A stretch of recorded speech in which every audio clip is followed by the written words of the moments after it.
ਸਿੱਖਾਂ ਨੇ ਬੜੇ ਹਿੱਤ ਦੇ ਨਾਲ ਪ੍ਰੇਮ ਦੇ ਨਾਲ ਪੁੱਛਿਆ ਹੈ। ਕਥਾ ਗੁਰਨ ਕੀ ਕਹੋ ਵਿਚਰ ਕੈ। ਇਹ ਬ੍ਰਹਮ ਗਿਆਨੀ ਭਾਈ ਰਾਮ ਕੋਇਰ ਜੀ ਆਪ ਜੀ ਸਤਿਗੁਰਾਂ ਦੀ ਜੋ ਪਾਵਨ ਪਵਿੱਤਰ ਕਥਾ ਹੈ ਉਹ ਵਿਚਾਰ ਕੇ ਸਾਡੇ ਤਾਈਂ ਕਹੋ। ਉਹ ਆਪ ਜੀ ਵਿਚਾਰ ਕੇ ਸੁਣਾਓ। ਰਾਮ ਕੋਇਰ ਸੋ ਸਕਲ ਉਚਾਰੀ। ਸਾਰੇ ਸਿੰਘਾਂ ਨੇ ਸਾਰੀ ਸੰਗਤ ਨੇ ਬ੍ਰਹਮ ਗਿਆਨੀ ਭਾਈ ਰਾਮ ਕੋਇਰ ਜੀ ਨੂੰ ਇਹ ਬੇਨਤੀ ਕੀਤੀ ਹੈ। ਸੁੰਦਰ ਬਿਦ ਜੁਤ ਬਹੁ ਬਿਸਤਾਰੀ। ਤੇ ਜਦੋਂ ਬੇਨਤੀ ਕੀਤੀ ਹੈ ਤੇ ਬ੍ਰਹਮ ਗਿਆਨੀ ਭਾਈ ਰਾਮ ਕੋਇਰ ਜੀ ਨੇ ਸਤਿਗੁਰਾਂ ਦੀ ਜੋ ਬਹੁਤ ਹੀ ਸੁੰਦਰ ਰਸਮਈ ਕਥਾ ਹੈ ਉਹਨਾਂ ਨੇ ਗੁਰੂ ਰੂਪ ਖਾਲਸਾ ਜੀ ਵਿਧੀ ਪੂਰਵਕ ਸਾਰੀ ਕਥਾ ਵਰਣਨ ਕੀਤੀ ਹੈ, ਸੁਣਾਈ ਹੈ। ਤਿਸ ਪਰ ਸੰਗ ਤੇ ਸਿੱਖਨ ਕਥਾ। ਤੇ ਭਾਈ ਸਾਹਿਬ ਭਾਈ ਸੰਤੋਖ ਸਿੰਘ ਜੀ ਕਹਿੰਦੇ ਬ੍ਰਹਮ ਗਿਆਨੀ ਭਾਈ ਰਾਮ ਕੋਇਰ ਜੀ ਦੇ ਪ੍ਰਸੰਗ ਤੋਂ ਉਹਨਾਂ ਦੀ ਕਥਾ ਤੋਂ ਜਿਤਨੀ ਗੁਰੂ ਮਹਾਰਾਜ ਸੱਚੇ ਪਾਤਸ਼ਾਹ ਜੀ ਦੀ ਪਾਵਨ ਪਵਿੱਤਰ ਕਥਾ ਹੈ ਸਿੱਖਾਂ ਦੀ ਕਥਾ ਹੈ। ਜਥਾ ਹੁਤੀ ਗਨ ਬਰਨੀ ਤਥਾ। ਜੈਸੀ ਉਹ ਕਥਾ ਹੈ ਸੀ ਤੈਸੀ ਮੈਂ ਵਰਣਨ ਕਰ ਦਿੱਤੀ ਹੈ। ਸਭ ਸਿੰਘਨ ਕੋ ਅਧਿਕ ਰਿਝਾਵਾ। ਬ੍ਰਹਮ ਗਿਆਨੀ ਭਾਈ ਰਾਮ ਕੋਇਰ ਜੀ ਨੇ ਜਿਤਨੇ ਸਿੰਘ ਸਨ ਜਿਤਨਾ ਖਾਲਸਾ ਪੰਥ ਸੀ ਸਾਰਿਆਂ ਨੂੰ ਗੁਰੂ ਗਰੀਬ ਨਿਵਾਸ ਸੱਚੇ ਪਾਤਸ਼ਾਹ ਜੀ ਦੀ ਗੁਰੂ ਸਾਹਿਬਾਨਾਂ ਦੀ ਪਾਵਨ ਪਵਿੱਤਰ ਕਥਾ ਸੁਣਾ ਕਰਕੇ ਰਿਝਾ ਦਿੱਤਾ ਹੈ। ਸਿੰਘਾਂ ਨੂੰ ਸਤਿਗੁਰਾਂ ਦੀ ਕਥਾ ਸੁਣਾ ਕੇ ਪ੍ਰਸੰਨ ਕੀਤਾ ਹੈ। ਔਰ ਸੰਭੂਹਨ ਚਾਵ ਵਧਾਵਾ। ਜਿਤਨੇ ਸਿੰਘ ਸਨ ਜਿਤਨੀ ਸੰਗਤ ਸੀ ਸਾਰਿਆਂ ਦੇ ਅੰਦਰ ਗੁਰੂ ਰੂਪ ਖਾਲਸਾ ਜੀ ਸਤਿਗੁਰਾਂ ਦੀ ਕਥਾ ਹੋਰ ਸੁਣਨ ਦਾ ਚਾਹ ਵੱਧ ਗਿਆ। ਜਦੋਂ ਇਹ ਕਥਾ ਜਿਹੜੀ ਆਪ ਜੀ ਨੇ ਪਿੱਛੇ ਸਰਵਣ ਕਰ ਲਈ ਹੈ, ਜਦੋਂ ਬ੍ਰਹਮ ਗਿਆਨੀ ਭਾਈ ਰਾਮ ਕੋਇਰ ਜੀ ਨੇ ਸਿੰਘਾਂ ਨੂੰ ਇਹ ਕਥਾ ਸੁਣਾ ਦਿੱਤੀ ਤੇ ਸਿੰਘਾਂ ਦੇ ਅੰਦਰ ਸੰਗਤ ਦੇ ਅੰਦਰ ਹੋਰ ਕਥਾ ਸੁਣਨ ਦਾ ਚਾਹ ਵੱਧ ਗਿਆ। ਕਥਾ ਸੁਨਨ ਪਰ ਮਨ ਰੁਚ ਜਾਗੀ। ਸਾਰੇ ਸਿੰਘਾਂ ਦੇ ਅੰਦਰ ਗੁਰੂ ਰੂਪ ਖਾਲਸਾ ਜੀ ਕਥਾ ਸੁਣਨ ਦੀ ਰੁਚੀ ਜਾਗ ਪਈ। ਸਭਨਾਂ ਦੇ ਮਨਾਂ ਅੰਦਰ ਰੁਚੀ ਜਾਗ ਪਈ ਕਿ ਸਤਿਗੁਰਾਂ ਦੀ ਹੋਰ ਕਥਾ ਸੁਣੀਏ। ਗੁਰ ਪਗ ਪੰਕਜ ਕੇ ਅਨੁਰਾਗੀ। ਜਿਨ੍ਹਾਂ ਨੇ ਬ੍ਰਹਮ ਗਿਆਨੀ ਭਾਈ ਰਾਮ ਕੋਇਰ ਜੀ ਤੋਂ ਗੁਰੂ ਸਾਹਿਬਾਨਾਂ ਦੀ ਕਥਾ ਸੁਣੀ ਸੀ ਉਹਨਾਂ ਦੇ ਅੰਦਰ ਮਹਾਰਾਜ ਸੱਚੇ ਪਾਤਸ਼ਾਹ ਜੀ ਦੇ ਕਵਲਾਂ ਰੂਪੀ ਸੋਹਣਿਆਂ ਚਰਨਾਂ ਦੀ ਪ੍ਰੀਤ ਜਾਗ ਪਈ। ਉਹਨਾਂ ਦੇ ਅੰਦਰ ਸਤਿਗੁਰਾਂ ਦੇ ਕਵਲਾਂ ਰੂਪੀ ਸੋਹਣਿਆਂ ਚਰਨਾਂ ਦਾ ਪ੍ਰੇਮ ਜਾਗ ਪਿਆ। ਸਬਨ ਸੁਜਸ ਕੋ ਵਰਣਨ ਕੀਨਾ। ਤੇ ਸਾਰੇ ਸਿੰਘਾਂ ਨੇ ਬ੍ਰਹਮ ਗਿਆਨੀ ਭਾਈ ਰਾਮ ਕੋਇਰ ਜੀ ਦਾ ਸੁਜਸ ਕੀਤਾ ਹੈ। ਬ੍ਰਹਮ ਗਿਆਨੀ ਭਾਈ ਰਾਮ ਕੋਇਰ ਜੀ ਦੀ ਮਹਿਮਾ ਕੀਤੀ ਹੈ। ਰਾਮ ਕੋਇਰ ਸਰਬੱਗੈ ਪਰਬੀਨਾ। ਕਹਿਣ ਲੱਗੇ ਹੀ ਬ੍ਰਹਮ ਗਿਆਨੀ ਭਾਈ ਰਾਮ ਕੋਇਰ ਜੀ ਆਪ ਜੀ ਸਰਬੱਗ ਹੋ, ਆਪ ਜੀ ਪ੍ਰਵੀਨ ਹੋ। ਊਤ ਭਵਿੱਖਤ ਕੇਰ ਬਿਰਤਾਂਤ।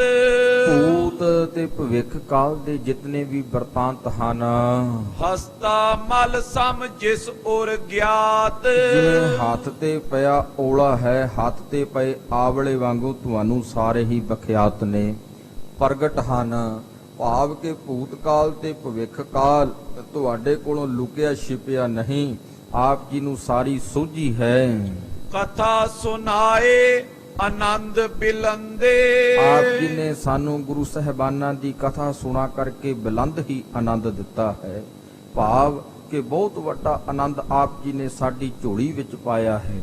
ਜੋ ਮਹਾਰਾਜ ਜੀਆਂ ਦੀ ਪਾਵਨ ਪਵਿੱਤਰ ਕਥਾ ਤੁਸੀਂ ਸਾਨੂੰ ਸੁਣਾਈ ਹੈ। ਬ੍ਰਿਧ ਕੋ ਬੰਸ ਉਦਤ ਤੁਮ ਚੰਦੇ। ਹਾਂ हे ਬ੍ਰਹਮ ਗਿਆਨੀ ਭਾਈ ਰਾਮ ਕੋਇਰ ਜੀ ਆਪ ਜੀ ਬਾਬਾ ਬੁੱਢਾ ਜੀ ਦੀ ਅੰਸ਼ ਵੰਸ਼ ਵਿੱਚੋਂ ਹੋ।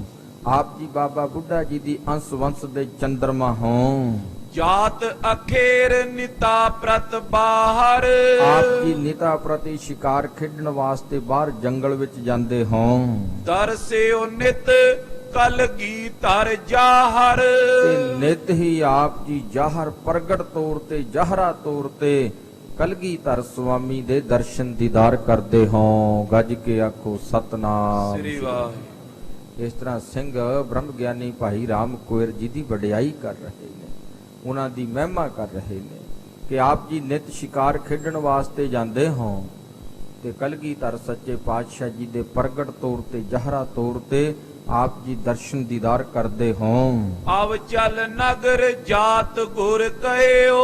ਬ੍ਰਹਮ ਗਿਆਨੀ ਭਾਈ ਰਾਮ ਕੋਇਰ ਜੀ ਕਲਗੀਧਰ ਸੱਚੇ ਪਾਤਸ਼ਾਹ ਜੀ ਮਹਾਰਾਜ ਗੁਰਦੇਵ ਜਦੋਂ ਅਬਚਲ ਨਗਰ ਚੱਲੇ ਸਨ ਸੰਗ ਨ ਤਿਆਗਤ ਜਬ ਚਿਤ ਲਿਓ। ਤੇ ਤੁਸੀਂ ਉਹਨਾਂ ਦਾ ਸਾਥ ਨਹੀਂ ਸੀ ਛੱਡ ਰਹੇ, ਤੁਸੀਂ ਉਹਨਾਂ ਦੇ ਨਾਲ ਜਾਣਾ ਚਾਹੁੰਦੇ ਸੋ। ਤੇ ਜਦੋਂ ਸਤਿਗੁਰਾਂ ਨੇ ਵੇਖਿਆ ਕਿ ਇਹ ਸਾਡਾ ਸਾਥ ਨਹੀਂ ਛੱਡਦੇ, ਹਮਰੇ ਦਰਸ਼ਨ ਕੋ ਨਿਤ ਚਾਹਤ। ਤੇ ਉਸ ਵੇਲੇ ਕਲਗੀਧਰ ਸੱਚੇ ਪਾਤਸ਼ਾਹ ਜੀ ਨੇ ਇਹ ਸੋਚਿਆ ਕਿ ਇਹ ਨਿਤ ਸਾਡੇ ਦਰਸ਼ਨ ਚਾਹੁੰਦਾ ਹੈ, ਕਿ ਰਾਮ ਕੋਇਰ ਜੀ ਨਿਤ ਸਾਡੇ ਦਰਸ਼ਨ ਕਰਨਾ ਚਾਹੁੰਦੇ ਹਨ। ਇਸ ਹਿਤ ਚਲਬੇ ਸਾਥ ਉਮਾਹਤ। ਵੀ ਇਸੇ ਕਰਕੇ ਇਹ ਸਾਡੇ ਨਾਲ ਜਾਣਾ ਚਾਹੁੰਦੇ ਨੇ ਕਿ ਮੈਂ ਨਿਤ ਕਲਗੀਧਰ ਸੱਚੇ ਪਾਤਸ਼ਾਹ ਜੀ ਦੇ ਦੀਦਾਰ ਕਰਾਂਗਾ। ਜਾਂ ਤੇ ਤੋਰ ਮਨੋਰਥ ਜੋਈ। ਤੇ ਹੈ ਬ੍ਰਹਮ ਗਿਆਨੀ ਭਾਈ ਰਾਮ ਕੋਇਰ ਜੀ ਤੁਹਾਡਾ ਇਹ ਮਨੋਰਥ ਕਲਗੀਧਰ ਸੱਚੇ ਪਾਤਸ਼ਾਹ ਜੀ ਨੇ ਜਾਣ ਲਿਆ, ਪਹਿਚਾਣ ਲਿਆ। ਸਦਨ ਬਸੋ ਪੂਰੇ ਹਮ ਸੋਈ। ਤੇ ਆਪ ਜੀਆਂ ਨੂੰ ਕਲਗੀਧਰ ਸੱਚੇ ਪਾਤਸ਼ਾਹ ਜੀ ਨੇ ਇਹ ਬਚਨ ਕਹੇ ਕਿ ਆਪ ਜੀ ਇੱਥੇ ਹੀ ਆਪਣੇ ਨਿਜ ਅਸਥਾਨਾਂ ਤੇ ਆਪਣੇ ਘਰ ਵਿੱਚ ਰਹੋ, ਅਸੀਂ ਤੁਹਾਡਾ ਮਨੋਰਥ ਪੂਰਾ ਕਰਾਂਗੇ। ਵਹਿਰ ਅਖੇਰ ਚੜੋ ਤੈ ਦਰਸੋ। ਤੁਸੀਂ ਨੀਤਾ ਪ੍ਰਤੀ ਬਾਹਰ ਸ਼ਿਕਾਰ ਖੇਡਣ ਵਾਸਤੇ ਜਾਇਆ ਕਰੋ। ਜਦੋਂ ਤੁਸੀਂ ਸ਼ਿਕਾਰ ਖੇਡਣ ਵਾਸਤੇ ਜਾਓਗੇ ਤੁਹਾਨੂੰ ਸਾਡੇ ਦਰਸ਼ਨ ਤੇ ਦੀਦਾਰ ਹੋਣਗੇ। ਜਥਾ ਸੰਗ ਤੈਸੇ ਇਤ ਪਰਸੋ। ਜਿਵੇਂ ਤੁਸੀਂ ਸਾਡੇ ਨਾਲ ਰਹਿ ਕਰਕੇ ਸਾਡੇ ਦਰਸ਼ਨ ਦੀਦਾਰ ਕਰਦੇ ਹੋ, ਤੈਸੇ ਹੀ ਜਦੋਂ ਤੁਸੀਂ ਸ਼ਿਕਾਰ ਖੇਡਣ ਵਾਸਤੇ ਜਾਓਗੇ ਸਾਡੇ ਤੁਹਾਨੂੰ ਦਰਸ਼ਨ ਤੇ ਦੀਦਾਰ ਹੋਣਗੇ। ਜਾਂ ਤੇ ਤੁਮ ਕੋ ਦਰਸ਼ਨ ਦੇਤ। ਇਸ ਕਰਕੇ ਹੀ ਬ੍ਰਹਮ ਗਿਆਨੀ ਭਾਈ ਰਾਮ ਕੋਇਰ ਜੀ ਕਲਗੀਧਰ ਸੱਚੇ ਪਾਤਸ਼ਾਹ ਜੀ ਆਪ ਜੀ ਨੂੰ ਨਿਤ ਦਰਸ਼ਨ ਦਿੰਦੇ ਹਨ। ਆਪ ਜੀ ਉਹਨਾਂ ਦੇ ਨਿਤ ਦੀਦਾਰ ਕਰਦੇ ਹੋ। ਸ਼੍ਰੀ ਗੋਬਿੰਦ ਸਿੰਘ ਗਿਆਨ ਨਿਕੇਤ। ਧੰਨ ਗੁਰੂ ਗੋਬਿੰਦ ਸਿੰਘ ਸਾਹਿਬ ਸੱਚੇ ਪਾਤਸ਼ਾਹ ਜੀ ਮਹਾਰਾਜ ਜੋ ਗਿਆਨ ਦਾ ਘਰ ਹਨ। ਸਿੰਘ ਤੁਮਾਰੋ ਦਰਸ਼ਨ ਕਰਹੀ। ਤੇ ਹੈ ਬ੍ਰਹਮ ਗਿਆਨੀ ਭਾਈ ਰਾਮ ਕੋਇਰ ਜੀ ਤੁਸੀਂ ਉਹਨਾਂ ਦੇ ਦਰਸ਼ਨ ਕਰਦੇ ਹੋ। ਤੇ ਅੱਗੇ ਜਿਤਨੇ ਸਿੰਘ ਹਨ ਇਹ ਹਰ ਰੋਜ਼ ਤੁਹਾਡੇ ਦਰਸ਼ਨ ਕਰਦੇ ਹਨ। ਜਨਮ ਸਕਾਰਤ ਕੇ ਅਨੁਸਰਈ। ਤੇ ਤੁਹਾਡੇ ਦਰਸ਼ਨ ਕਰਕੇ ਸਾਰੇ ਸਿੰਘਾਂ ਦਾ ਜਨਮ ਸਕਾਰਥਾ ਹੁੰਦਾ ਹੈ, ਸਾਰੇ ਸਿੰਘਾਂ ਦਾ ਜਨਮ ਸਫਲਾ ਹੁੰਦਾ ਹੈ। ਦੂਸਰ ਗੁਣ ਤੁਮ ਕਥਾ ਸੁਨਾਵੋ। ਤੇ ਦੂਜਾ ਗੁਣ ਤੁਹਾਡਾ ਇਹ ਹੈ ਕਿ ਆਪ ਜੀ ਗੁਰੂ ਸਹਿਬਾਨਾਂ ਦੀ ਸਾਨੂੰ ਕਥਾ ਸੁਣਾਉਂਦੇ ਹੋ। ਦੂਜਾ ਗੁਣ ਇਹ ਹੈ ਕਿ ਤੁਸੀਂ ਗੁਰੂ ਸਹਿਬਾਨਾਂ ਦੀ ਕਥਾ ਸਾਨੂੰ ਸੁਣਾਉਂਦੇ ਹੋ। ਸਤਿਗੁਰ ਗੁਣ ਗਨ ਬਰ ਰਿਝਾਵੋ। ਆਪ ਜੀ ਸਤਿਗੁਰਾਂ ਦੇ ਮਹਾਨ ਗੁਣਾਂ ਨੂੰ ਕਹਿ ਕਰਕੇ ਮਹਾਨ ਗੁਣ ਸਾਨੂੰ ਸਰਵਣ ਕਰਵਾ ਕੇ ਰਿਝਾ ਦਿੰਦੇ ਹੋ, ਸਾਡੇ ਹਿਰਦੇ ਪ੍ਰਸੰਨ ਕਰ ਦਿੰਦੇ ਹੋ। ਤੁਮ ਹੋ ਧਨ ਸਦਾ ਜੁਗ ਲੋਕ। ਇਹ ਬ੍ਰਹਮ ਗਿਆਨੀ ਭਾਈ ਰਾਮ ਕੋਇਰ ਜੀ ਆਪ ਜੀ ਧਨ ਹੋ ਸਦਾ ਹੀ, ਤੇ ਇਸ ਲੋਕ ਵਿੱਚ ਹੀ ਨਹੀਂ ਦੋਵਾਂ ਲੋਕਾਂ ਵਿੱਚ ਤੁਸੀਂ ਧਨ ਹੋ। ਇੱਕ ਤਾਂ ਤੁਸੀਂ ਨਿਤ ਕਲਗੀਧਰ ਸੱਚੇ ਪਾਤਸ਼ਾਹ ਜੀ ਦੇ ਦੀਦਾਰ ਕਰਦੇ ਹੋ ਤੇ ਅਸੀਂ ਤੁਹਾਡੇ ਦਰਸ਼ਨ ਕਰਦੇ ਹਾਂ, ਸਾਡਾ ਜਨਮ ਸਕਾਰਥਾ ਹੁੰਦਾ, ਸਫਲਾ ਹੁੰਦਾ। ਤੇ ਦੂਜਾ ਆਪ ਜੀ ਸਾਨੂੰ ਕਥਾ ਸੁਣਾਉਂਦੇ ਹੋ, ਇਹ ਕਥਾ ਸੁਣਾ ਕੇ ਸਾਡੇ ਹਿਰਦਿਆਂ ਨੂੰ ਪ੍ਰਸੰਨ ਕਰ ਦਿੰਦੇ ਹੋ। ਆਪ ਜੀ ਦੋਵਾਂ ਲੋਕਾਂ ਵਿੱਚ ਧਨ ਹੋ। ਹਮ ਪੀ ਤਨ ਜੇ ਦਰਸ ਬਿਲੋਕੈ। ਅਸੀਂ ਧਨ ਹਾਂ ਜੋ ਆਪ ਜੀਆਂ ਦੇ ਦਰਸ਼ਨ ਕਰਦੇ ਹਾਂ। ਏ ਰਾਵਰ ਕੋ ਵੱਡ ਉਪਕਾਰਾ। ਇਹ ਬ੍ਰਹਮ ਗਿਆਨੀ ਭਾਈ ਰਾਮ ਕੋਇਰ ਜੀ ਇਹ ਆਪ ਜੀਆਂ ਦਾ ਸਾਡੇ ਉੱਤੇ ਵੱਡਾ ਭਾਰੀ ਪਰ ਉਪਕਾਰ ਹੈ। ਇਹ ਤੁਹਾਡੀ ਸਾਡੇ ਉੱਤੇ ਰਹਿਮਤ ਹੈ, ਬਖਸ਼ਿਸ਼ ਹੈ। ਕਥਾ ਸੁਨਾਈ ਕਰ ਵਿਸਤਾਰਾ। ਆਪ ਜੀ ਨੇ ਪੂਰੇ ਵਿਸਥਾਰ ਦੇ ਨਾਲ ਸਾਨੂੰ ਕਥਾ ਸੁਣਾਈ ਹੈ। ਗੁਰੂ ਰੂਪ ਖਾਲਸਾ ਜੀ ਵੇਖੋ ਕੈਸੇ ਵਿਸਥਾਰ ਦੇ ਨਾਲ ਕਥਾ ਸੁਣਾਈ ਹੈ। ਅੱਜ ਵੀ ਜਦੋਂ ਕਥਾ ਕਰਦੇ ਹਾਂ ਜਾਂ ਸੁਣਦੇ ਹਾਂ ਇੰਜ ਲੱਗਦਾ ਹੈ ਕਿ ਸਭ ਕੁਝ ਸਾਡੀਆਂ ਅੱਖਾਂ ਦੇ ਸਾਹਮਣੇ ਗੁਰੂ ਮਹਾਰਾਜ ਸੱਚੇ ਪਾਤਸ਼ਾਹ ਜੀ ਕਰ ਰਹੇ ਨੇ। ਤੇ ਸਿੰਘ ਕਹਿੰਦੇ ਆਪ ਜੀ ਨੇ ਬੜੇ ਵਿਸਥਾਰ ਦੇ ਨਾਲ ਸਾਨੂੰ ਕਥਾ ਸੁਣਾਈ ਹੈ। ਅਬ ਆਗਲ ਇਤਿਹਾਸ ਬਖਾਨੋ। ਹੁਣ ਆਪ ਜੀ ਸਾਡੇ ਉੱਤੇ ਕਿਰਪਾ ਕਰੋ, ਰਹਿਮਤ ਕਰੋ। ਜਿਹੜਾ ਅਗਲਾ ਇਤਿਹਾਸ ਹੈ, ਜਿਹੜੀ ਅਗਲੀ ਕਥਾ ਹੈ, ਉਹ ਤੁਸੀਂ ਸਾਨੂੰ ਸੁਣਾਓ। ਹਰ ਗੋਬਿੰਦ ਜਿਮ ਉਤਸਵ ਠਾਨੋ।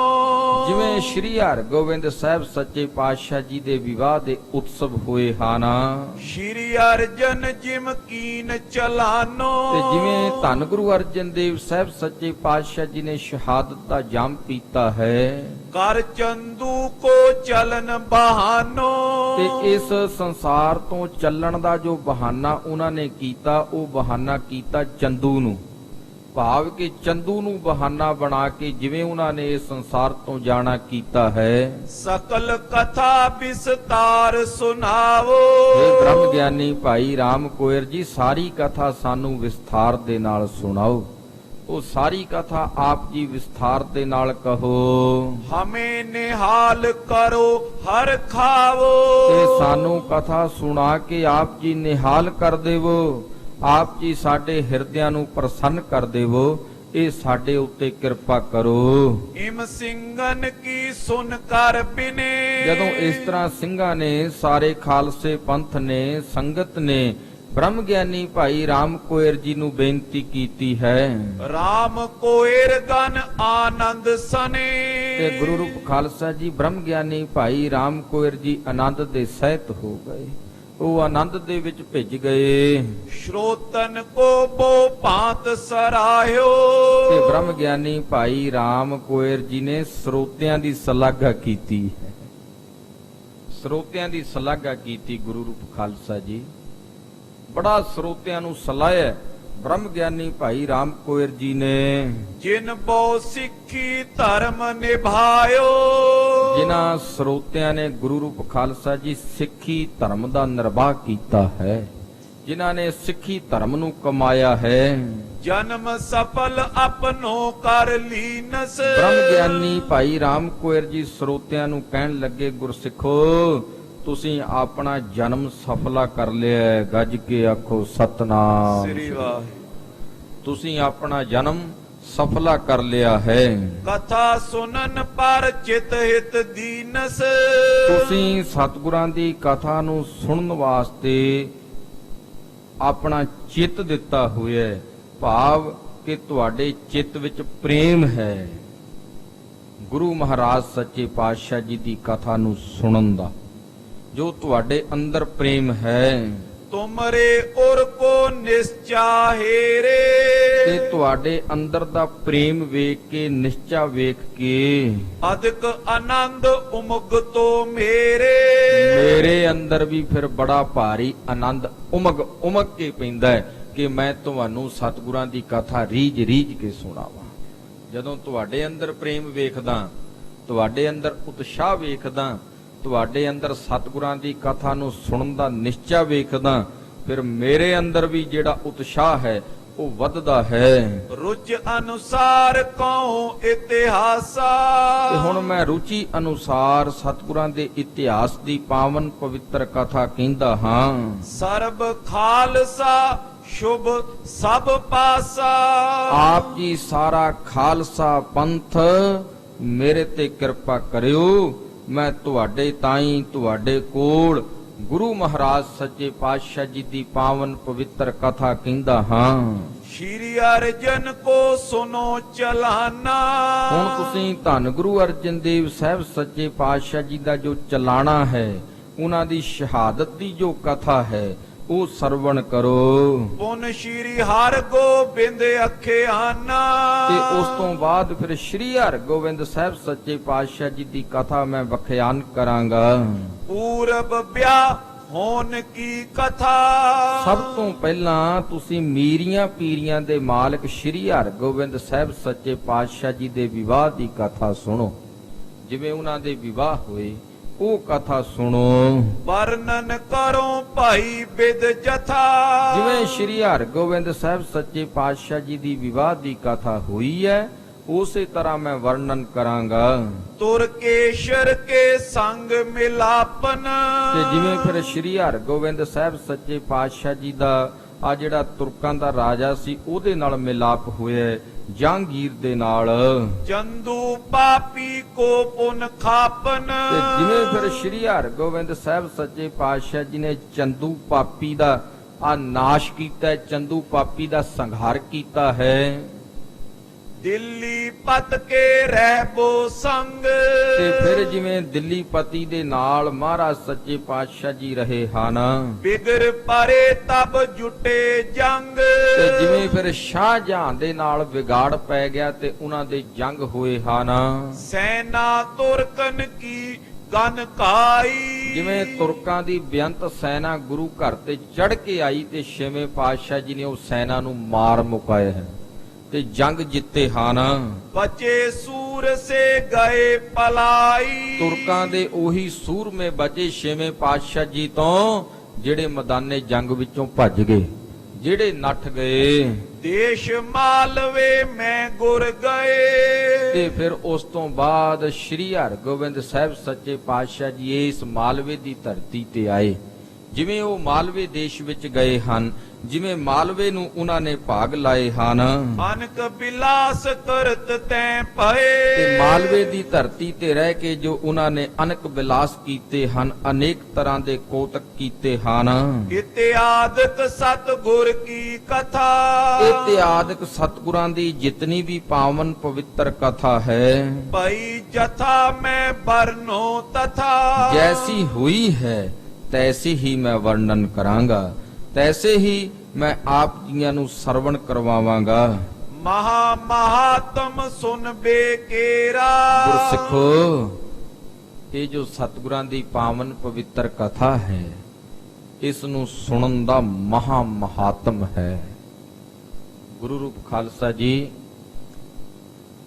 ਇਹ ਜੋ ਕਥਾ ਨੂੰ ਸੁਣਨ ਦਾ ਮਹਾਤਮ ਹੈ, ਇਹ ਬ੍ਰਹਮ ਗਿਆਨੀ ਭਾਈ ਰਾਮ ਕੋਇਰ ਜੀ ਆਪਣੇ ਮੁਖਾਰਬਿੰਦ ਤੋਂ ਕਹਿ ਰਹੇ, ਸਰੋਤਿਆਂ ਨੂੰ, ਗੁਰਸਿੱਖਾਂ ਨੂੰ ਦੱਸ ਰਹੇ ਹਨ।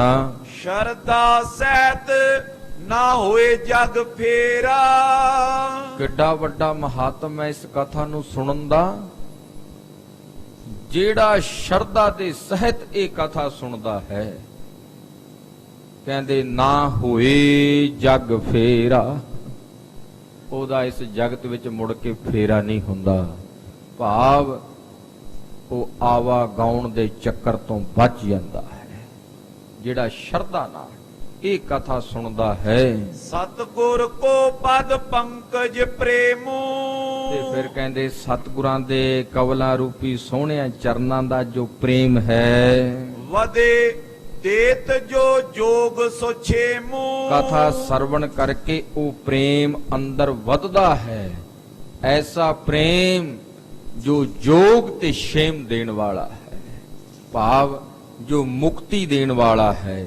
ਜਿਹੜੀ ਚੀਜ਼ ਆਪ੍ਰਾਪਤ ਹੋਵੇ, ਭਾਵ ਕਿ ਜਿਹਦੀ ਪ੍ਰਾਪਤੀ ਨਾ ਹੋ ਸਕੇ, ਕਹਿੰਦੇ ਉਹਦੀ ਪ੍ਰਾਪਤੀ ਦੇਣ ਵਾਲਾ ਜਿਹੜਾ ਭਾਈ ਜੋਗ ਹੈ, ਉਹ ਜਿਹੜਾ ਪ੍ਰੇਮ ਹੈ ਉਹ ਅੰਦਰ ਵੱਧਦਾ ਹੈ। ਸੁਤ ਬਿਤ ਆਦ ਕਾਮ ਨਾ ਜੋਈ। ਇਸੇ ਤਰ੍ਹਾਂ ਹੋਰ ਕੀ ਮਹਾਤਮ ਹੈ ਇਸ ਕਥਾ ਨੂੰ ਸਰਵਣ ਕਰਨ ਦਾ। ਕਿਸੇ ਦੇ ਅੰਦਰ ਗੁਰੂ ਰੂਪ ਖਾਲਸਾ ਜੀ ਸੁਤ ਦੀ ਕਾਮਨਾ ਹੈ, ਕਿਸੇ ਦੇ ਅੰਦਰ ਬਿੱਤ ਦੀ ਕਾਮਨਾ ਹੈ। ਸੁਤ ਕਹਿੰਦੇ ਪੁੱਤ ਨੂੰ, ਬਿੱਤ ਕਹਿੰਦੇ ਧਨ ਨੂੰ। ਕਿਸੇ ਦੇ ਅੰਦਰ ਸੁਤ ਬਿੱਤ ਦੀ ਕਾਮਨਾ ਹੈ। ਸ਼ਰੋਤਨ ਕੋ ਸਭ ਦੇਵਤ ਸੋਈ। ਕਹਿੰਦੇ ਇਹ ਕਥਾ ਸਰੋਤਿਆਂ ਨੂੰ ਸਭ ਕੁਝ ਦਿੰਦੀ ਹੈ। ਗੱਜ ਕੇ ਆਖੋ ਸਤਨਾਮ। ਸ੍ਰੀ ਵਾਹਿਗੁਰੂ। ਕਥਾ ਨੂੰ ਸੁਣਨ ਦਾ ਮਹਾਤਮ। ਜੈਸੀ ਕਿਸੇ ਦੇ ਅੰਦਰ ਕਾਮਨਾ ਹੁੰਦੀ ਹੈ, ਇਹ ਕਥਾ ਗੁਰੂ ਰੂਪ ਖਾਲਸਾ ਜੀ ਤੈਸੀ ਹੀ ਕਾਮਨਾ ਸਰੋਤਿਆਂ ਨੂੰ ਦਿੰਦੀ ਹੈ। ਭਾਵ ਕਿ ਸਰੋਤਿਆਂ ਦੀਆਂ ਸਾਰੀਆਂ ਕਾਮਨਾਵਾਂ ਇਹ ਕਥਾ ਪੂਰੀਆਂ ਕਰਦੀ ਹੈ। ਦੇਹ ਆਰੋਗ ਰੋਗ ਕੋ ਘਾਤਕ। ਫਿਰ ਜਿਹੜੇ ਕਥਾ ਨੂੰ ਸਰਵਣ ਕਰਦੇ ਹਨ, ਉਹਨਾਂ ਦੀ ਦੇਹੀ ਅਰੋਗ ਹੋ ਜਾਂਦੀ ਹੈ। ਉਹਨਾਂ ਦੀ ਦੇਹੀ ਨੂੰ ਕੋਈ ਰੋਗ ਨਹੀਂ ਰਹਿੰਦਾ। ਕਿਉਂ? ਕਿਉਂਕਿ ਇਹ ਸਤਿਗੁਰਾਂ ਦੀ ਪਾਵਨ ਪਵਿੱਤਰ ਕਥਾ ਰੋਗ ਕੋ ਘਾਤਕ, ਇਹ ਰੋਗਾਂ ਦਾ ਨਾਸ਼ ਕਰਨ ਵਾਲੀ ਹੈ, ਇਹ ਰੋਗਾਂ ਨੂੰ ਮਾਰਨ ਵਾਲੀ ਹੈ, ਭਾਵ ਕਿ ਖਤਮ ਕਰਨ ਵਾਲੀ ਹੈ। ਅਨਕ ਭਾਂਤ ਕੇ ਪਾਤਕ ਹਾਤਕ, ਫਿਰ ਕਹਿੰਦੇ ਕਥਾ ਨੂੰ ਸੁਣਨ ਦਾ ਏਡਾ ਵੱਡਾ ਮਹਾਤਮ ਹੈ। ਇਹ ਪਾਵਨ ਪਵਿੱਤਰ ਕਥਾ ਸਰਵਣ ਕਰਕੇ ਸਾਰੇ ਪਾਪ ਦਗਧ ਹੋ ਜਾਂਦੇ ਹਨ, ਸਾਰੇ ਪਾਪ ਸੜ ਕੇ ਸਵਾਹ ਹੋ ਜਾਂਦੇ ਹਨ। ਜੋ ਇਹ ਕਥਾ ਸੁਣੈ ਅਰ ਗਾਵੈ, ਦੁਖ ਪਾਪ ਤਿਹ ਨਿਕਟ ਨ ਆਵੈ। ਕਹਿੰਦੇ ਇਹ ਕਥਾ ਸਾਰੇ ਪਾਪਾਂ ਨੂੰ ਸਾੜ ਕੇ ਸਵਾਹ ਕਰ ਦੇਣ ਵਾਲੀ ਹੈ, ਸਾਰੇ ਪਾਪਾਂ ਦਾ ਨਾਸ਼ ਕਰਨ ਵਾਲੀ ਹੈ। ਮਿਰਤਕ ਪਿਛਾਰੀ ਬਰਨੈ ਜੋਏ, ਹਾਂ, ਕਹਿੰਦੇ ਵੀ ਇਸ ਕਥਾ ਨੂੰ ਮਿਰਤਕ ਤੋਂ ਪਿੱਛੋਂ ਜੇ ਕੋਈ ਭਾਈ ਵਰਣਨ ਕਰਦਾ ਹੈ, ਤੇ ਪਰ ਲੋਕ ਵਿਖੇ ਗਤ ਹੋਏ। ਐਸਾ ਮਹਾਤਮ ਹੈ ਗੁਰੂ ਸਾਹਿਬਾਨਾਂ ਦੀ ਪਾਵਨ ਪਵਿੱਤਰ ਕਥਾ ਦਾ ਕਿ ਉਸ ਮਿਰਤਕ ਦੀ ਵੀ ਕਹਿੰਦੇ ਪਰਲੋਕ ਵਿੱਚ ਗਤ ਹੋ ਜਾਂਦੀ ਹੈ, ਉਹਦੀ ਵੀ ਭਾਈ ਪਰਲੋਕ ਦੇ ਵਿੱਚ ਕਲਿਆਣ ਹੋ ਜਾਂਦੀ ਹੈ। ਸੰਕਟ ਸਕਲ ਨਾਸ਼ ਕੋ ਕਰਤਾ, ਬ੍ਰਹਮ ਗਿਆਨੀ ਭਾਈ ਰਾਮ ਕੋਇਰ ਜੀ ਕਹਿੰਦੇ ਗੁਰਸਿੱਖੋ, ਤੁਸੀਂ ਕਥਾ ਸੁਣਦੇ ਹੋ, ਤੁਹਾਡੇ ਵੱਡੇ ਭਾਗ ਹਨ। ਤੇ ਕਥਾ ਨੂੰ ਸੁਣਨ ਦਾ ਮਹਾਤਮ ਇਤਨਾ ਵੱਡਾ ਹੈ, ਜਿਤਨੇ ਵੀ ਸੰਕਟ ਹਨ ਇਹ ਕਥਾ ਸਾਰੇ ਸੰਕਟਾਂ ਦਾ ਨਾਸ਼ ਕਰਦੀ ਹੈ।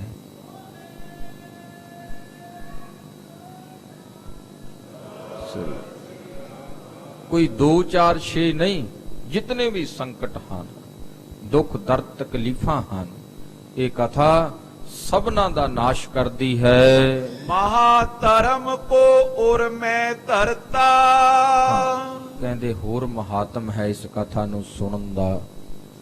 ਜਿਹੜੇ ਸਰੋਤੇ ਇਸ ਕਥਾ ਨੂੰ ਸਰਵਣ ਕਰਦੇ ਹਨ, ਜਿਹੜਾ ਮਹਾ ਧਰਮ ਹੈ ਗੁਰੂ ਨਾਨਕ ਸਾਹਿਬ ਜੀ ਦਾ, ਮਾਰਿਆ ਸਿੱਕਾ ਜਗਤ ਵਿੱਚ ਨਾਨਕ ਨਿਰਮਲ ਪੰਥ ਚਲਾਇਆ, ਇਹ ਜਿਹੜਾ ਮਹਾ ਧਰਮ ਹੈ, ਕਹਿੰਦੇ ਇਸ ਮਹਾ ਧਰਮ ਨੂੰ ਉਹ ਆਪਣੇ ਹਿਰਦੇ ਵਿੱਚ ਵਸਾ ਲੈਂਦੇ ਨੇ, ਭਾਵ ਕਿ ਸਿੱਖੀ ਨੂੰ ਆਪਣੇ ਹਿਰਦੇ ਅੰਦਰ ਉਹ ਵਸਾ ਲੈਂਦੇ ਨੇ, ਪਰਪੱਕ ਕਰ ਲੈਂਦੇ ਨੇ। ਜਿਹੜੇ ਭਾਈ ਗੁਰੂ ਸਾਹਿਬਾਨਾਂ ਦੀ ਇਹ ਪਾਵਨ ਕਥਾ ਸੁਣਦੇ ਹਨ, ਉਹ ਸਿੱਖੀ ਵਿੱਚ ਪੱਕੇ ਹੋ ਜਾਂਦੇ ਹਨ। ਸ਼ਰਦਾ ਕਰ ਜੋ ਸੁਨੇ ਸੁਨਾਵੇ, ਅੰਤ ਸਮੇਂ ਗੁਰ ਤੇ ਗਤ ਪਾਵੇ। ਕਹਿੰਦੇ ਸ਼ਰਧਾ ਦੇ ਨਾਲ ਭਾਈ ਜਿਹੜਾ ਵੀ ਇਸ ਕਥਾ ਨੂੰ ਸੁਣੇਗਾ ਜਾਂ ਫਿਰ ਸੁਣਾਵੇਗਾ, ਅੰਤ ਸਮੇਂ ਉਹ ਆਪਣੇ ਗੁਰੂ ਤੋਂ ਗਤ ਪਾਵੇਗਾ। ਗੱਜ ਕੇ ਆਖੋ ਸਤਨਾਮ ਸ੍ਰੀ ਵਾਹਿਗੁਰੂ। ਅੰਤ ਸਮੇਂ ਉਹ ਆਪਣੇ ਗੁਰੂ ਤੋਂ ਗਤ ਪਾਵੇਗਾ। ਦੋਹਰਾ ਸੁਨੋ ਕਥਾ ਸਾਵਧਾਨ ਹੋਏ, ਸ਼ਰੋਤਾ ਸਿੱਖ ਸਮੁਦਾਏ। ਭਾਈ ਸਾਹਿਬ ਭਾਈ ਸੰਤੋਖ ਸਿੰਘ ਜੀ ਕਹਿੰਦੇ,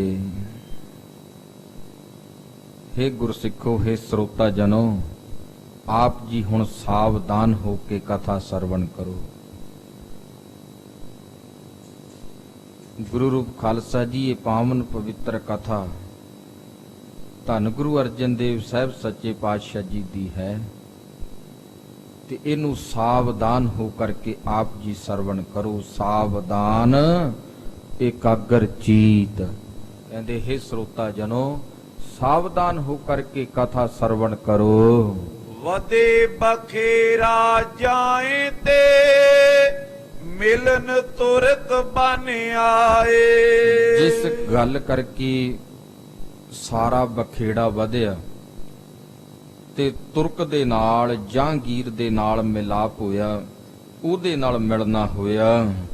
ਸਵਈਆ ਰਾਜ ਕਰੇ ਸਗਰੀ ਛਿਤ ਕੋ, ਜਿਨ ਆਇਸ ਮੇਟ ਸਕੇ ਨੈ ਕੋ।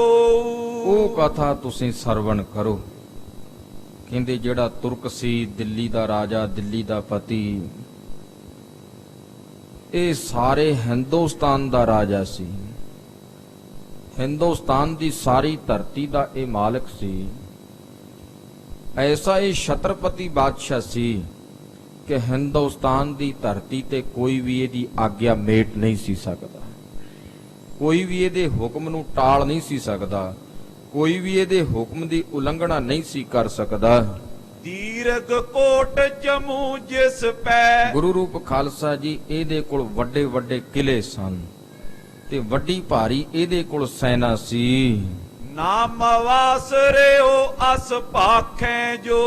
ਐਸਾ ਇਹ ਤੁਰਕਾਂ ਦਾ ਪਤੀ ਸੀ, ਦਿੱਲੀ ਦਾ ਪਤੀ, ਦਿੱਲੀ ਦਾ ਰਾਜਾ ਸੀ ਕਿ ਇਹ ਤੋਂ ਕੋਈ ਵੀ ਆਕੀ ਨਹੀਂ ਸੀ ਰਿਹਾ। ਹਿੰਦੁਸਤਾਨ ਦੀ ਧਰਤੀ ਤੇ ਕੋਈ ਰਾਜਾ ਮਹਾਰਾਜਾ ਐਸਾ ਨਹੀਂ ਸੀ ਜਿਹੜਾ ਇਹ ਤੋਂ ਆਕੀ ਹੋਵੇ, ਜਿਹੜਾ ਇਸ ਤੋਂ ਬਾਗੀ ਹੋਵੇ। ਭੂਪਤ ਪੂਰਬ ਦਛਨ ਕੋ ਪੁਨ।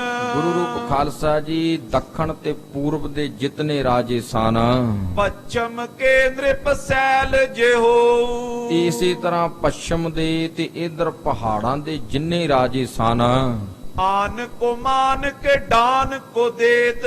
ਸਾਰੇ ਦਿੱਲੀ ਪਤੀ ਦੀ ਈਨ ਮੰਨਦੇ ਸਨ ਤੇ ਉਹਦੇ ਅੱਗੇ ਡੰਡ ਭਰਦੇ ਸਨ, ਭਾਵ ਕਿ ਗੁਰੂ ਰੂਪ ਖਾਲਸਾ ਜੀ ਉਹਦੇ ਕੋਲ ਟੈਕਸ ਤਾਰਦੇ ਸਨ।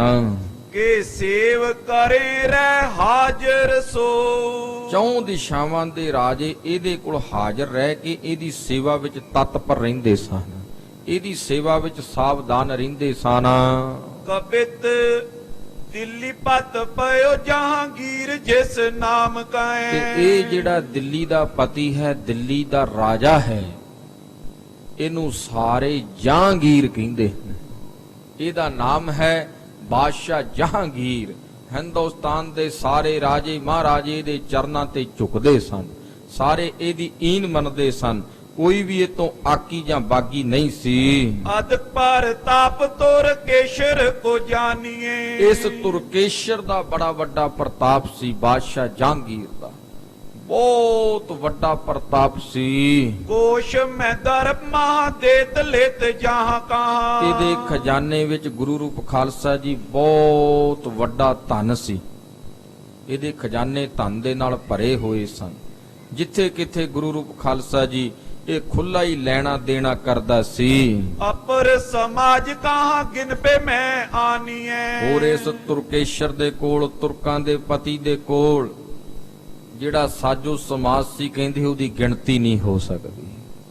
ਬਾਦਸ਼ਾਹ ਜਹਾਂਗੀਰ ਦੇ ਕੋਲ ਹੋਰ ਜਿਹੜਾ ਸਾਜੋ ਸਮਾਜ ਸੀ, ਉਹਦੀ ਗਿਣਤੀ ਨਹੀਂ ਹੋ ਸਕਦੀ। ਚਾਰੋ ਦਿਸ਼ ਮਾਏ ਤਰਾਸ ਜੁੱਧ ਤੇ ਨਿਰਾਸ ਭਏ। ਗੁਰੂ ਰੂਪ ਖਾਲਸਾ ਜੀ ਚੌਂ ਦਿਸ਼ਾਵਾਂ ਵਿੱਚ ਇਹਦਾ ਭੈ ਸੀ, ਇਹਦਾ ਡਰ ਸੀ। ਚੌਂ ਦਿਸ਼ਾਵਾਂ ਦੇ ਜਿੰਨੇ ਰਾਜੇ ਮਹਾਰਾਜੇ ਸੀ ਇਹਦੇ ਨਾਲ ਲੜ ਕੇ ਹਾਰ ਚੁੱਕੇ ਸਨ, ਇਹਦੇ ਨਾਲ ਲੜ ਕੇ ਹਾਰ ਚੁੱਕੇ ਸਨ। ਸਾਰਿਆਂ ਨੇ ਇਹਦੀ ਜਿਹੜੀ ਅਧੀਨਗੀ ਹੈ ਉਹ ਪ੍ਰਵਾਨ ਕਰ ਲਈ ਸੀ। ਹੱਥ ਬੰਦ ਆਨ ਪਾਸ ਜੀਵਨ ਕੋ ਠਾਨੀਏ। ਚੌਂ ਦਿਸ਼ਾਵਾਂ ਦੇ ਰਾਜੇ ਮਹਾਰਾਜੇ ਇਹਦੇ ਕੋਲ ਹੱਥ ਜੋੜ ਕੇ ਆਉਂਦੇ ਸਨ ਤੇ ਆਪਣੇ ਜੀਵਨ ਦੀ ਭੀਖ ਮੰਗਦੇ ਸਨ। ਰੰਕ ਦੇ ਰਾਜਾ ਤਾਰ ਰਾਜਾ ਕੋ ਬਣਾਵੇ ਰੰਕ। ਇਹੋ ਜਿਹਾ ਇਹ ਪ੍ਰਤਾਪੀ ਬਾਦਸ਼ਾਹ ਸੀ, ਇਹ ਭਖਾਰੀਆਂ ਨੂੰ ਰਾਜਾ ਕਰ ਦੇਣ ਵਾਲਾ ਸੀ ਤੇ ਰਾਜਿਆਂ ਨੂੰ ਛਿਨ ਵਿੱਚ ਹੀ ਇਹ ਭਖਾਰੀ ਬਣਾ ਦੇਣ ਵਾਲਾ ਸੀ। ਐਸੋ ਪਾਤਸ਼ਾਹ ਪਇਓ ਐਸ਼ਵਰਜ ਮਹਾਨੀਏ। ਕਹਿੰਦੇ ਐਸਾ ਇਹ ਬਾਦਸ਼ਾਹ ਜਹਾਂਗੀਰ ਹੋਇਆ ਜਿਹਦੇ ਕੋਲ ਬਹੁਤ ਹੀ ਮਹਾਨ ਐਸ਼ਵਰਜ ਹੈ, ਜਿਹਦੇ ਕੋਲ ਬਹੁਤ ਵੱਡਾ ਗੁਰੂ ਰੂਪ ਖਾਲਸਾ ਜੀ ਐਸ਼ਵਰਜ ਹੈ। ਕਬਿਤ ਤਾਕੋ ਹੈ ਦੀਵਾਨ ਇੱਕ ਚੰਦੂ ਨਾਮ ਅਭਿਵੇਕ। ਇਸ ਬਾਦਸ਼ਾਹ ਜਹਾਂਗੀਰ ਦਾ ਇੱਕ ਦੀਵਾਨ ਹੈ ਜਿਹਦਾ ਨਾਮ ਹੈ ਚੰਦੂ, ਤੇ ਇਹ ਅਬਵੇਕ ਭਾਵ ਕਿ ਬਹੁਤ ਵੱਡਾ ਮੂਰਖ ਹੈ। ਇਸ ਬਾਦਸ਼ਾਹ ਦਾ ਦੀਵਾਨ ਚੰਦੂ ਹੈ ਜੋ ਬਹੁਤ ਵੱਡਾ ਮੂਰਖ ਹੈ। ਗੁਰੂ ਪਰਮੇਸ਼ਵਰ ਮਹਾਤਮ ਨ ਜਾਣੀਏ। ਇਹ ਦੀਵਾਨ ਚੰਦੂ ਗੁਰੂ ਪਰਮੇਸ਼ਰ ਦਾ ਮਹਾਤਮ ਨਹੀਂ ਸੀ ਜਾਣਦਾ, ਇਹਨੂੰ ਨਹੀਂ ਸੀ ਪਤਾ ਕਿ ਗੁਰੂ ਪਰਮੇਸ਼ਰ ਦੀ ਮਹਿਮਾ ਕੀ ਹੈ। ਮਾਇਆ ਮਦ ਮਾਤੋ ਮੂੜ ਕੋ ਮਤ ਅਰੂੜ ਰਹੇ। ਇਹ ਮਾਇਆ ਦੇ ਨਸ਼ੇ ਵਿੱਚ ਮਸਤ ਸੀ ਤੇ ਮੂਰਖ ਭੈੜੀ ਮਤ ਤੇ ਹਰ ਵੇਲੇ ਅਸਵਾਰ ਰਹਿੰਦਾ ਸੀ। ਖੋਟੀ ਮਤ ਹਰ ਵੇਲੇ ਗੁਰੂ ਰੂਪ ਖਾਲਸਾ ਜੀ ਇਹ ਆਪਣੇ ਅੰਦਰ ਵਸਾ ਕੇ ਰੱਖਦਾ ਸੀ ਹੁਕਮ ਚਲਾਵਤ ਹੰਕਾਰ ਕੇ ਮਹਾਨਈ। ਤੇ ਇਹ ਚੌਂ ਪਾਸੇ ਆਪਣਾ ਹੁਕਮ ਚਲਾਉਂਦਾ ਸੀ। ਬੜਾ ਭਾਰੀ ਇਹਦੇ ਅੰਦਰ ਹੰਕਾਰ ਸੀ। ਪਾਤਸ਼ਾਹੀ ਲੋਕ ਸਭ ਮਾਨੇ ਆਨ ਠਾਨੇ ਨਮੋ। ਜਿੰਨੇ ਪਾਤਸ਼ਾਹੀ ਲੋਕ ਸੀ ਸਾਰੇ ਇਹਦੀ ਈਨ ਮੰਨਦੇ ਸਨ। ਸਾਰੇ ਇਸ ਦੁਸ਼ਟ ਚੰਦੂ ਨੂੰ ਗੁਰੂ ਰੂਪ ਖਾਲਸਾ ਜੀ ਝੁਕ ਝੁਕ ਕੇ ਨਮਸਕਾਰਾਂ ਵੀ ਕਰਦੇ ਸੀ, ਕਿਉਂਕਿ ਦੁਨੀਆ ਦੇ ਛਤਰਪਤੀ ਬਾਦਸ਼ਾਹ ਦਾ ਇਹ ਦੀਵਾਨ ਸੀ, ਉਹਦਾ ਵਜ਼ੀਰ ਸੀ। ਇਸ ਕਰਕੇ ਜਿਤਨੇ ਪਾਤਸ਼ਾਹੀ ਲੋਕ ਹਨ ਸਾਰੇ ਇਹਦੀ ਈਨ ਮੰਨਦੇ ਹਨ, ਸਾਰੇ ਇਹਨੂੰ ਝੁਕ ਕੇ ਨਮਸਕਾਰ ਕਰਦੇ ਹਨ। ਚਾਹੇ ਜਿਮ ਕਰੇ ਤਿਮ ਦੇਸ਼ ਜਿਸ ਮਾਨਈ। ਸਾਰਾ ਦੇਸ਼ ਇਹ ਦੀਵਾਨ ਚੰਦੂ ਨੂੰ ਮੰਨਦਾ ਸੀ, ਕਿਉਂਕਿ ਬਾਦਸ਼ਾਹ ਜਹਾਂਗੀਰ ਦਾ ਇਹ ਦੀਵਾਨ ਸੀ। ਇਹ ਜੋ ਚਾਹੇ ਉਹ ਕਰ ਸਕਦਾ ਸੀ। ਏਕ ਸੋਤਾ ਪਾਈ ਤਾਂ ਕੋ ਨਾਮ ਰੱਖਿਓ ਸਦਾ ਕੋਰ। ਤੇ ਇਸ ਦੁਸ਼ਟ ਚੰਦੂ ਦੇ ਘਰ ਇੱਕ ਧੀ ਨੇ ਜਨਮ ਲਿਆ। ਇਹਨੇ ਆਪਣੀ ਧੀ ਦਾ ਨਾਮ ਰੱਖਿਆ ਸਦਾ ਕੋਰ। ਕਲ ਹਾਵਤਰੀ ਦੋਨੋਂ ਲੋਕ ਪਿਤ ਹਾਨਈ। ਕਹਿੰਦੇ ਮਾਨੋ ਕਿ ਇਸ ਦੁਸ਼ਟ ਚੰਦੂ ਦੇ ਘਰੇ ਇਸ ਕਲਹਾ ਨੇ ਅਵਤਾਰ ਲਿਆ, ਇਹਦੀ ਧੀ ਨੇ ਅਵਤਾਰ ਨਹੀਂ ਲਿਆ। ਕਹਿੰਦੇ ਮਾਨੋ ਕਿ ਇਹਦੇ ਘਰੇ ਕਲਹਾ ਨੇ ਅਵਤਾਰ ਲਿਆ ਇਹਦੀ ਧੀ ਦੇ ਰੂਪ ਵਿੱਚ, ਜਿਹਨੇ ਇਹਦਾ ਲੋਕ ਤੇ ਪਰਲੋਕ ਹਾਨ ਕਰ ਦੇਣਾ ਹੈ, ਜਿਹਨੇ ਇਹਦਾ ਲੋਕ ਤੇ ਪਰਲੋਕ ਖਤਮ ਕਰ ਦੇਣਾ ਹੈ। ਕਬਿਤ ਸਾਤਵੇਂ ਬਰਖ ਪਿਖੇ ਸੁਤਾ ਜਬ ਹੇਰੀ ਨਿਜ। ਜਦੋਂ ਇਸ ਦੁਸ਼ਟ ਚੰਦੂ ਨੇ ਆਪਣੀ ਧੀ ਨੂੰ ਵੇਖਿਆ ਕਿ ਇਹ 7 ਸਾਲਾਂ ਦੀ ਹੋ ਚੁੱਕੀ ਹੈ, ਕਰੋ ਸਨ ਬੰਦ ਕਉ ਐਸੇ ਮਨ ਆਨਿਓ। ਤੇ ਇਹਨੇ ਆਪਣੇ ਮਨ ਦੇ ਵਿੱਚ ਸੋਚ ਸੋਚੀ ਹੈ ਕਿ ਹੁਣ ਮੈਂ ਆਪਣੀ ਧੀ ਦਾ ਕਿਤੇ ਨਾ ਕਿਤੇ ਸੰਬੰਧ ਕਰਾਂ, ਕਿਤੇ ਨਾ ਕਿਤੇ ਭਾਵ ਕਿ ਇਹਦਾ ਰਿਸ਼ਤਾ ਕਰਾਂ। ਵਿਪਰ ਕੋ ਬੁਲਾਇਓ ਸਮਝਾਇਓ ਮਿਲ ਦੰਪਤ ਨੇ। ਇਹ ਸੋਚ ਸੋਚ ਕੇ ਦੁਸ਼ਟ ਚੰਦੂ ਨੇ ਇੱਕ ਵਿਪਰ ਨੂੰ ਬੁਲਾਇਆ ਹੈ, ਭਾਵ ਕਿ ਇੱਕ ਬਾਹਮਣ ਨੂੰ ਸੱਦਿਆ ਹੈ, ਤੇ ਉਹਨੂੰ ਸੱਦ ਕੇ ਦੰਪਤੀ ਨੇ ਸਮਝਾਇਆ ਹੈ। ਦੰਪਤੀ ਕਹਿੰਦੇ ਪਤੀ ਤੇ ਪਤਨੀ ਨੂੰ। ਦੁਸ਼ਟ ਚੰਦੂ ਨੇ ਔਰ ਇਹਦੀ ਘਰਵਾਲੀ ਨੇ ਦੋਵਾਂ ਨੇ ਰਲ ਕੇ ਬਾਹਮਣ ਦੇ ਨਾਲ ਗੱਲ ਕੀਤੀ ਹੈ, ਬਾਹਮਣ ਨੂੰ ਸਾਰੀ ਗੱਲ ਸਮਝਾਈ ਹੈ। ਸੰਪਤ ਹਮਾਰੇ ਸਮ ਸਦਨ ਮਹਾਨਿਓ। ਹਾਂ, ਕਹਿੰਦੇ ਵੀ ਸਾਡੀ ਧੀ ਵਾਸਤੇ ਆਪ ਜੀ ਚੰਗਾ ਘਰ ਵੇਖੋ, ਉਹ ਘਰ ਵੇਖੋ ਜਿਸ ਘਰ ਦੇ ਵਿੱਚ ਸੰਪਤੀ ਭਾਵ ਕਿ ਧਨ ਦੌਲਤ ਵਿਭੂਤੀ ਸਾਡੇ ਸਮ ਹੋਵੇ, ਸਾਡੇ ਬਰਾਬਰ ਹੋਵੇ। ਉੱਚੀ ਕੁਲ ਹੋਏ ਲਿਓ ਬ੍ਰਿੰਦਪੁਰ ਜੋਏ ਤੁਮ। ਤੇ ਆਪ ਜੀ ਹਰ ਇੱਕ ਨਗਰ ਵਿੱਚ ਹਰ ਇੱਕ ਸ਼ਹਿਰ ਵਿੱਚ ਜਾ ਕੇ ਵੇਖੋ, ਜਿਹੜਾ ਘਰ ਤੁਸੀਂ ਸਾਡੀ ਧੀ ਵਾਸਤੇ ਵੇਖਣਾ ਹੈ ਉਹਨਾਂ ਦੀ ਕੁਲ ਉੱਚੀ ਹੋਣੀ ਚਾਹੀਦੀ ਹੈ, ਉਹਨਾਂ ਦੀ ਜਿਹੜੀ ਕੁਲ ਹੈ ਜਾਤ ਹੈ ਉਹ ਉੱਚੀ ਹੋਵੇ। ਸੁੰਦਰ ਸਰੂਪ ਪਰ ਖੋਜੋ ਸਭ ਥਾਨਿਓ। ਤੇ ਹਰ ਇੱਕ ਥਾਂ ਤੇ ਜਾ ਕੇ ਤੁਸੀਂ ਖੋਜ ਕਰਨੀ ਹੈ, ਭਾਲ ਕਰਨੀ ਹੈ ਤੇ ਸਾਡੀ ਧੀ ਵਾਸਤੇ ਸੁੰਦਰ ਵਰ ਦੀ ਤੁਸੀਂ ਖੋਜ ਕਰਨੀ ਹੈ, ਭਾਲ ਕਰਨੀ ਹੈ, ਭਾਵ ਕਿ ਸੁੰਦਰ ਵਰ ਤੁਸੀਂ ਸਾਡੀ ਧੀ ਵਾਸਤੇ ਲੱਭਣਾ ਹੈ। तीनों होए इकत्र तो बचित्र बात जानो मन। ਜਿੱਥੇ ਤੁਹਾਨੂੰ ਇਹ ਤਿੰਨੇ ਗੱਲਾਂ ਇਕੱਠੀਆਂ ਮਿਲ ਜਾਣ ਉਥੇ ਤੁਸੀਂ ਉਸ ਬਾਤ ਨੂੰ ਬਚਿੱਤਰ ਮੰਨਿਓ। आलस न कीजे फिर बेको हित ठानियो। ਤੇ ਤੁਸੀਂ ਆਲਸ ਨਾ ਕਰਿਓ, ਆ ਸਾਰੇ ਦੇਸ਼ ਵਿੱਚ ਫਿਰ ਕੇ ਸਾਡੀ ਧੀ ਵਾਸਤੇ ਚੰਗਾ ਘਰ ਲੱਭਿਓ। ਇਹ ਤਿੰਨੇ ਗੱਲਾਂ ਜਿੱਥੇ ਤੁਹਾਨੂੰ ਮਿਲ ਜਾਣ ਉਥੇ ਸਾਡੀ ਧੀ ਦਾ ਰਿਸ਼ਤਾ ਕਰ ਦਿਓ। कबित हम सम तन होए ऊंचो बंश शुद्ध होए। ਤਿੰਨ ਗੱਲਾਂ ਕਿਹੜੀਆਂ ਨੇ ਕਿ ਧਨ ਸਾਡੇ ਬਰਾਬਰ ਦਾ ਹੋਵੇ, ਦੂਜਾ ਉਹਨਾਂ ਦੀ ਅੰਸ਼ ਵੰਸ਼ ਉੱਚੀ ਹੋਵੇ, सुंदर स्वरूप होए पर देख लीजिए। ਤੇ ਤੀਜਾ ਵਰ ਸੁੰਦਰ ਸਰੂਪ ਹੋਵੇ। ਜਿਹੜਾ ਵਰ ਹੈ ਉਹ ਸੋਹਣਾ ਸੁਨੱਖਾ ਤੇ ਐ ਫਬਦਾ ਹੋਵੇ। देशन विदेशन बिखे विचरो विशेष कर।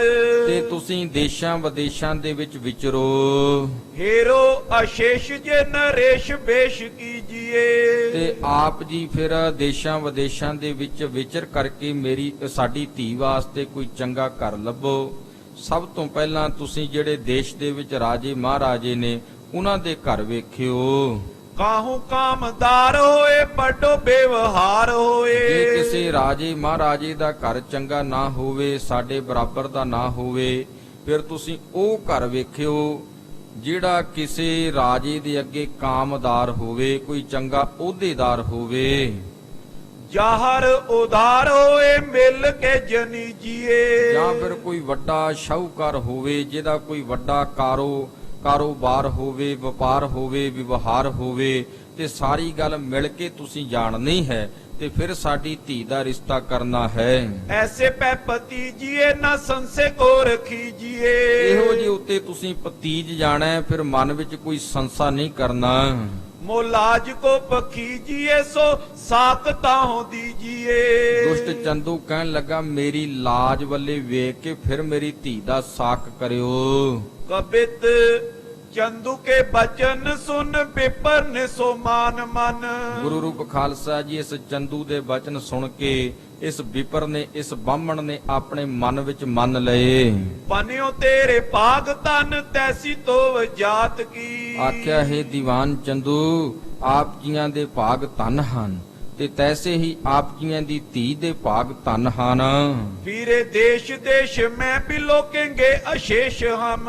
ਅਸੀਂ ਸਾਰੇ ਦੇਸ਼ ਦੇ ਵਿੱਚ ਫਿਰ ਕੇ ਕੋਈ ਚੰਗਾ ਘਰ, ਚੰਗਾ ਵਰ ਆਪ ਜੀ ਦੀ ਧੀ ਵਾਸਤੇ ਲੱਭਾਂਗੇ। ਉਤਮਤਾ ਕੋ ਖੋਜेंगे ਸਮਾਨ ਤੋ ਜਾਤ ਕੀ। ਤੇ ਅਸੀਂ ਫਿਰ ਕੋਈ ਉੱਤਮ ਜਾਤੀ ਵੇਖਾਂਗੇ, ਜਿਹੜੀ ਉੱਤਮ ਜਾਤੀ ਤੁਹਾਡੇ ਬਰਾਬਰ ਦੀ ਹੋਵੇ। ਮੇਰੋ ਜਜਮਾਨ ਤਨ ਲੈ ਹੁਸਨ ਬੰਦ ਬਨੇ। ਇਹ ਦੀਵਾਨ ਸਾਹਿਬ, ਤੁਸੀਂ ਮੇਰੇ ਜਜਮਾਨ ਹੋ। ਜੇ ਤੁਹਾਡੀ ਧੀ ਦਾ ਕਿਤੇ ਸੰਬੰਧ ਬਣ ਜਾਂਦਾ ਹੈ, ਕਿਸੇ ਚੰਗੇ ਘਰ ਦੇ ਵਿੱਚ ਰਿਸ਼ਤਾ ਹੋ ਜਾਂਦਾ ਹੈ, ਤੇ ਮੈਂ ਤੁਹਾਡੇ ਕੋਲੋਂ ਧਨ ਲਵਾਂਗਾ, ਮੈਂ ਤੁਹਾਡੇ ਕੋਲੋਂ ਮਾਇਆ ਲਵਾਂਗਾ। ਹੋਏ ਜਸ ਬ੍ਰਿੰਦ ਗੰਧ ਜਥਾ ਜਲ ਜਾਤ ਕੀ। ਤੇ ਤੁਸੀਂ ਬਾਦਸ਼ਾਹ ਜਹਾਂਗੀਰ ਦੇ ਦੀਵਾਨ ਹੋ, ਤੁਹਾਡੀ ਧੀ ਦਾ ਜੇ ਸੰਬੰਧ ਮੈਂ ਕਿਤੇ ਕਰਵਾ ਦੇਣਾ ਤੇ ਮੇਰਾ ਵੀ ਜਸ ਹੋਵੇਗਾ। ਕਿਵੇਂ ਜਸ ਹੋਵੇਗਾ? ਕਹਿੰਦਾ ਜਿਵੇਂ ਕਬਲ ਫੁੱਲ ਦੀ ਸੁਗੰਧੀ ਹੁੰਦੀ ਹੈ।